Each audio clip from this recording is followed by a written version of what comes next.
Nakaingon sa John 19:30, humusawan, human nakatilaw si Jesus sa suka, niyon siya natapos na, unya biduko siya o namatay.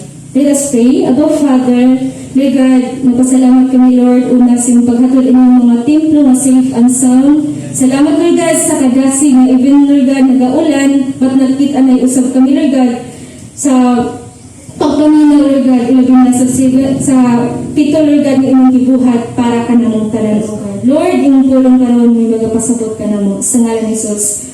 Amen. So yan dari, ang unong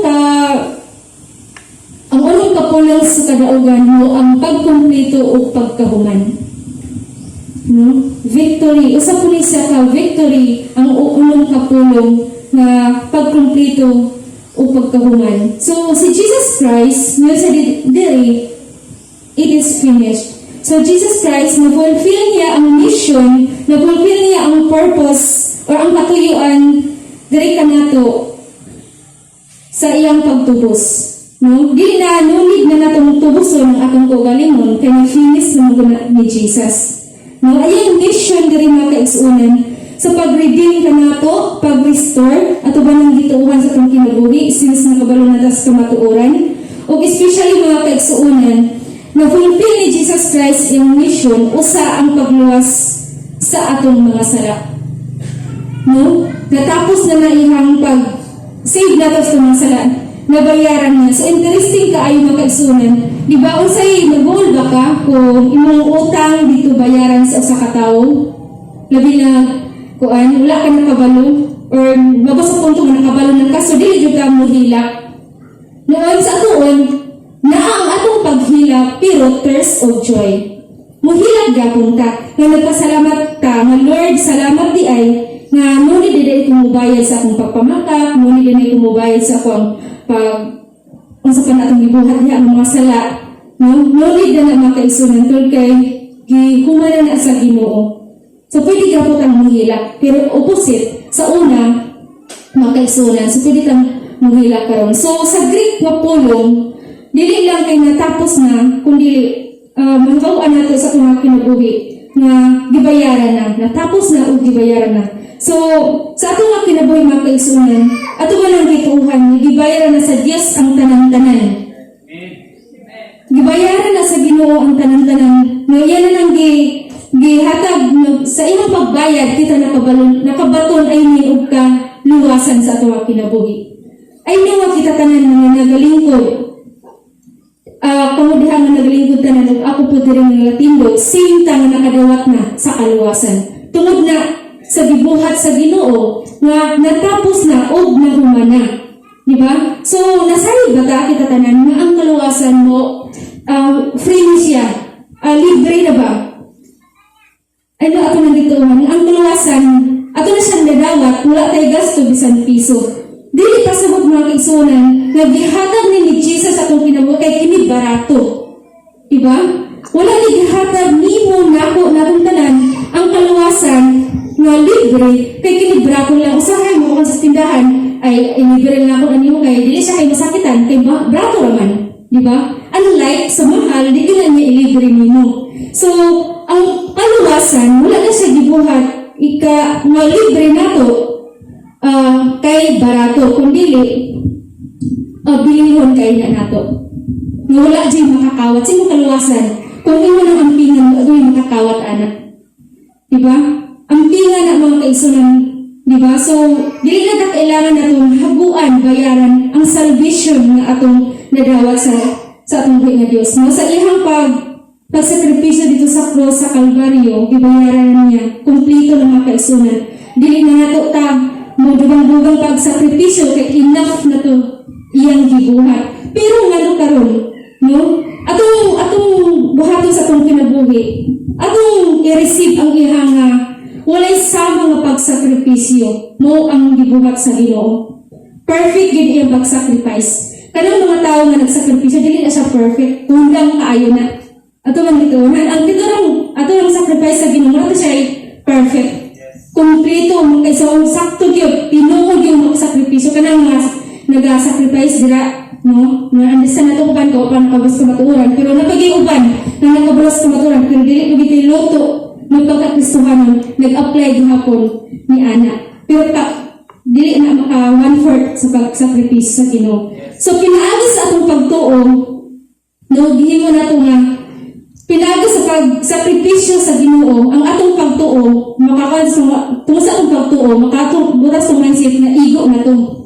Finish na ni. Lord, dili na kailangan na maghago po, kay sakto na to. To kaya natin gituhan, at kailangan mo na ito na natin pagtuo, nga gituhos na sa Ginoo ang tanan. Kaya mostly sa uban, noong sila pagtayo mo, igo, kung patukulang pato ang pagkuhan sa Ginoo, kay pagtuo ba? Ilang gituhan, o ilang gituhan, ilang akong paghago, may makaluwas sa ilahon. Diba?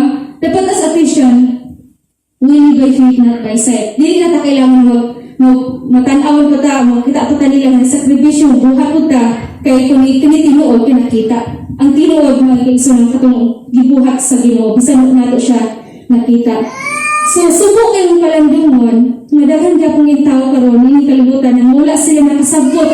No? Usalan gid ang gitapos sa Ginoo, sila nakasabot. No? Pagutang, kita na po silang kinabuhi, nag-celebrate sila sa Holy Week, no, dahil mga Kristuhanin ka po nag-celebrate sila sa Good Friday, pero dapat yung uban na mag-antos ka din sila, nakabantay mo, or nag-experience ba tayo mo ating tao, procession, nakatry po anak sa una, nag-eskwela po sa Kuan, sa Nerso, working story kung kaganahan siya kung makamit ako ang kuwan, kaganahan siya kung mag-teacher. Pero blessed siya po kay gihimo niya kong teacher spiritually. No, physical ako kung ganasa na pero gichin sa Ginoo ko. So sa una nakatry, naka-experience ko ng sunod-sunod niya. Makita lang itong mga tao nga wala mo na nagipalan sa ilang mga kamot. Pero gadupa sila, gipahitan na nila ilang kamot. Yung dili na ba nila pa kaya? Kapag sila, pero di ba nila kaya? Mapagipalan sa nalaman dito ilang diri same sa ka Jesus, diri nga kaya kung lansang. So, ilang gipabaat, at least, nakadupa siya. O sa rin mo na, basin, tungod ato, nakasave ayang sala. Naiuban mo, nagatikig. Pero ay nung nakalihok ito sila sa kaglaylayon na sila. So, dili na po makatupong sila sa kuan, sa pagsakripisyo sa Ginoo. So, walang sad to say, o sad na ako makita hinana. So, nagsakripisyo sila, nagbunal sila silang kaugalingon, silang nagibuhat sa Ginoo. O ilang pong isamarin ng kaugalingon. Diba? Kailangan po ba na nato as a Christian? Diba diri ng mga kaigsunan? Iyon ba? Kung tapos sila sa Ginoo, katong nakita na ito ganina, dili na maihap tong samay. No? Sa usa ka samay ato, na ato, na dapat ito buhaton, pero dili na nato buhaton. Kaya na naman dito, na nasa iyang lawas ka na nakapilit ang mga samay-samay. Kung tumod ko na ito, hindi na kailangan nato ng buhaton para kita masay tungo sila. Sinapalansang siya, sa atong buhaton, atong i-repent atong sala, no? So, dili na kailangan mga kaisunan na magsakripisyo to kay ang gibuhat sa Ginoo, igo na sa atong kinabuhi. Insulto, sige na kung hindi ka ng Lord Jude, gitimanan, na insulto sa Ginoo, sa iyang gibuhat, tas ato lagi akong buhaton. I mean, dila po pagpalansan na sa krus para maluwas, tas mabuhat gyapon ta para maluwas ang atong sala. Insulto na atubangan sa Ginoo. Insulto na siyang bahin. Insulto na siyang side. So, manang masayang lang ang iyong pag-antos kung ato hapong wakay salit, wakay pagtuo sa iyahon nga natubos nila ito atong mga binuhatan. So, dito sa cross, makaisang akong usbon, sa iyong pagpalansang, nag-antos siya para kita maluwas. Di na ta kailangan mag-antos para atong luwason ang atong kaugalingon. So, usbon ako pag-ingon, ang gibuhat sa krus sa Ginoo para ka natong tanan, kanino ka nako, paigo na, it is finished. So, mga kanyang kulong sa Ginoo, mag-ampok ta. Lord God, salamat Lord sa iyong pagbayad sa mga sala. Salamat Lord God sa pagsakripisyo, Lord God. Lord, pasaylo ako sa una, kung ano man ang gibuhat, kay buta kami sa kamatuoran. Patulgan ako, salamat po kami Lord, na nakabalo kami sa kamatuoran, Lord God, maghatag ka namin kagawasan na no need namin magpalansang, no need namin magbunal-bunal, no need namin magluhod-luhod sa karsada, magluhod, pila ka meters, no need namin, Father God. Lord, enough na Lord God. Lord, pwede kami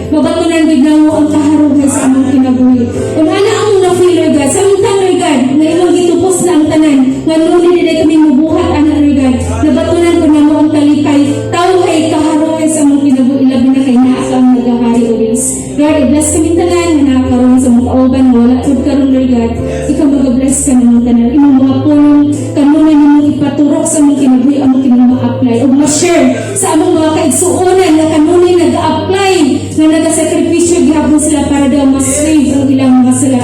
No Lord God, insulto kay na sa imong atubangan Lord. Salamat Lord God na nakabalos ka matuoran. Di na mo ni kaya, di na mo ni hayaan, di na mo ni ibuhian ka matuoran na Lord God. O kinila ang hantod ka sa kami mawala ang kaibutan na. Thank you Lord. Once again, salamat sa iyong pagsakripisyo. Salamat Lord God na natapos ng tanan at inyong ibayan ng tanan. Sa ngalan ni Jesus. Amen.